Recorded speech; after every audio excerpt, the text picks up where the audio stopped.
Embarrassing. That's how Michael Owen has described critics who argue Manchester United's problems are down to Ruben Amorim's refusal to change formation. He suggests there are much bigger issues than choosing to play a back three.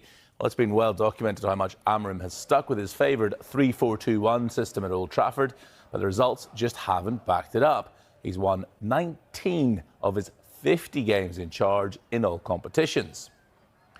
And this is what Michael Owen's had to say. It's embarrassing if you're going to say the main reason for the downturn is because they play a back three. I mean, it really isn't. They could go to a back four and play as bad as they did under Ten Hag. Then the screams would be equally as loud. Pundits having a go at pundits for all having an opinion. We could go around in circles here, couldn't we? Look, I sort of agree with Michael Owen in that, you know, all the problems at Manchester United, and of course there do seem to be a lot of them, they're not all down to the fact that they play with a back three. I mean, you know, not helping themselves, and Amorim hasn't helped himself at all. But yeah, look, I think every Manchester United fan, while they are getting really frustrated and angry with the situation and the performances and the results, and their manager's stubbornness over these tactics, I don't think that's the only reason why Manchester United are in an absolute state at the moment. Despite Amorim's struggles since joining United, Owen did say he had sympathy for the United boss and the constant scrutiny, admitting it will have an effect on the squad. In a separate interview, Owen added, "They're driving cars to training, putting the radio on, they sit at home in the lounge with the TV on, they read social media. They can do all these things. If you're interested in football, you can't get away from what people are thinking and saying about it.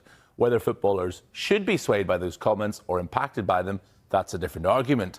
But I've got no doubt that people will watch and will listen to people they probably respected and thought were great players growing up." I am of the school of thought that if you tell players that something's in their heads, then it will be in their heads. It's like if you tell players that they're playing too many games, they might get tired.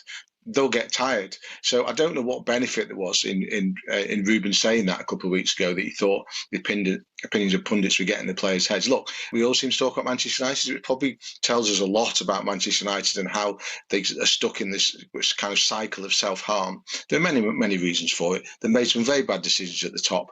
They've appointed the wrong managers and they've got some very average players. It's not a great combination. So if you want to pick apart what's wrong with Manchester United, you can dive into any of those things.